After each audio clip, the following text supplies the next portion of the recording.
ખાણદાણે સારું નાખ્યું એટલે આપે બરાબર, પણ નેસે કાણું હોય તો શું થાય? ડોલને જ કાણું હોય તો હમણાં જોતા જાય નેસે પૂરું થાય. આવું થાય કે ન થાય? આ વ્યસન છે ને એ આપણા વિકાસની આડે આવતું મોટું કાણું, એક એવું કાણું છે કે જે તમે ક્યારે પૂરી એને બંધ ન કરો ત્યાં સુધી ડોલ ભરાય જ નહીં. ગમે એટલું જુઓ, એક જુઓ, બીજી જુઓ, ત્રીજી જુઓ, ગમે એટલું કામ કરો પણ તમારા એક કાણા પૂરા ત્યાંથી થાય નહીં. તો મારી તમને બધાને પ્રાર્થના કે વ્યસન નામનું કાણું જ્યાં સુધી તમે બંધ નહીં કરો ત્યાં સુધી કોઈ જ્ઞાતિ સમાજ પ્રગતિ કરી શકશે નહીં. અને આના માટે સરકારોએ કહેવાનું ના હોય, જાતે સમજવાનું હોય. આપણા ઘરનું શું કરવું આપણે નક્કી કરવાનું હોય, આપણા પરિવારનું શું કરવું આપણે નક્કી કરવાનું હોય, આપણા ગામનું શું કરવું આપણે નક્કી કરવાનું હોય.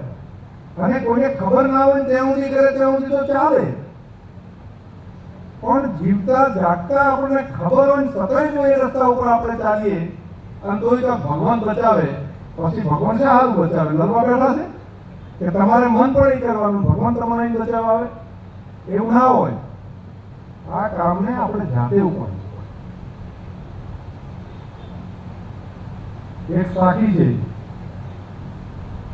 રાતનો ભૂલેલો દાડે પાછો આવે, પણ દાડાના ખરા બપોરે ભૂલી જાય તો શું થાય? ખરા બપોરે ભૂલ્યા હોય રાતે ના આવે પાછા. તો આપણને હવે બધાએ કીધું હોય, દરેક લોકોએ જાણ કરી હોય કે વ્યસનના કારણે આપણું બરબાદ થઈ જાય છે.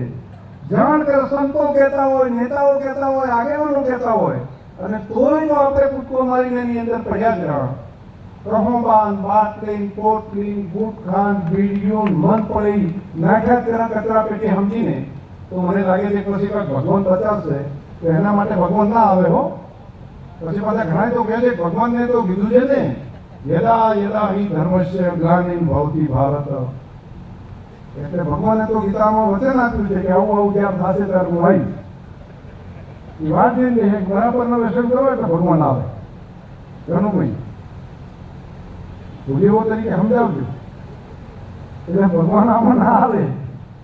આની અંદર ભગવાન યદા યદા હિ ધર્મસ્ય કીધું હતું ત્યારે ગ્લાનિર્ ભવતિ ભારત એવું કીધું, પણ તમે પીડીઓ ગુટખા અફેણને ઠોકે જ રાખો, બાટલીઓ પોટલીઓ, તો કે બધું બગડી જાય પછી ભગવાન અહીં સુધારી લે. એના માટે ભગવાન ડરવા ના હોય. મારી તમને હાથ જોડીને વિનંતી,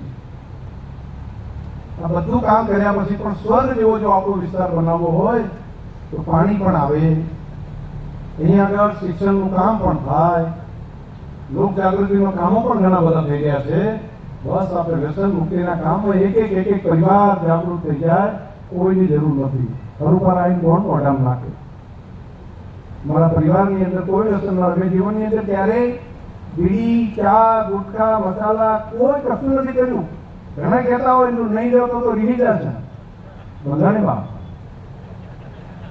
તો એમ આ કોઈ તકલીફ હોય તો શારીરિક હું નથી કહેતો, પણ મારો પ્રશ્ન માત્ર એટલો જ છે કે આ બાબતમાંથી પણ એક વ્યક્તિએ જરા ઠીક કરવું પડે. આ કામ જો તમે બધા ભેગા મળીને કરશો ને, મને રાજીપો થશે, વિશ્વ રાજી થશે, તમારું ઘર બધાનું સુખી થશે. કમસે કમ નવા ચેલા મળવાનું બંધ કરો તોય મને લાગે છે પુણ્યનું કામ કર્યું. આટલું કરો તો પુણ્યનું કામ કર્યું.